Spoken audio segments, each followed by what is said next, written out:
রাজ্যের বৃহত্তম জলাশয় ডুম্বুর বেসরকারীকরণের প্রতিবাদে সিপিএমের পর এবার মাঠে নামল কংগ্রেস। মঙ্গলবার রায়মাবেলী ব্লক কংগ্রেসের উদ্যোগে এর প্রতিবাদে বিক্ষোভ মিছিল সংগঠিত করা হয়। মিছিলটি গন্ডাছড়া কংগ্রেস ভবনের সামনে থেকে শুরু হয়ে গন্ডাছড়া বাজার এলাকার বিভিন্ন পথ পরিক্রমা করে মধ্যবাজারে এসে পথসভায় মিলিত হয়।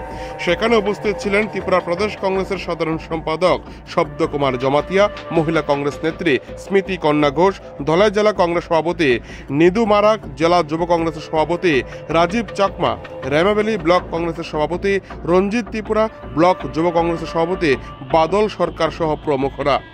সেখানে বক্তব্য রাখতে গিয়ে কংগ্রেস নেতৃত্বরা কেন্দ্র এবং রাজ্য বিজেপি সরকারের সমালোচনা করেন।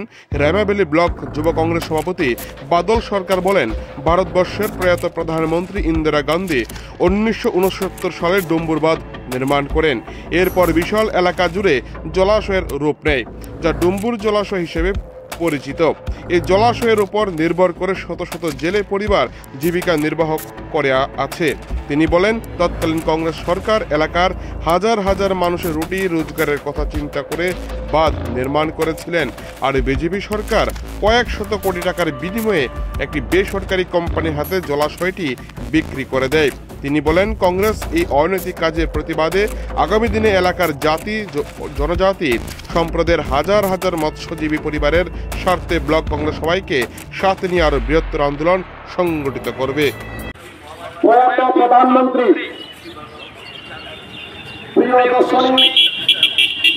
ইন্দিরা গান্ধী, ভারতবর্ষের একমাত্র প্রধানমন্ত্রী, মহিলা প্রধানমন্ত্রী ইন্দিরা গান্ধীর নেতৃত্বে এই ডুম্বুর জলাশয়